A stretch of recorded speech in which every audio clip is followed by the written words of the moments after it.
Okay, so in this tutorial, I'm going to show you how to Reattach or Reattach or whatever name you give it to your types. You can see that I have 5 types here. I can separate one, and you see that it has been separated.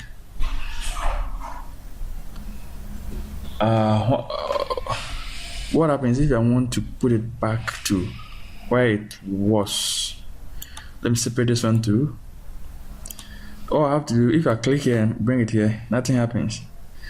So all I have to do is to click inside the tab, like this, send it back, and then this one too, just click inside, then just release it. So the trick is you must click inside the tab, not the tools bar, whatever, the menu bar, whatever. If you click here, it's not work. So you just have to click inside the tab. That's all.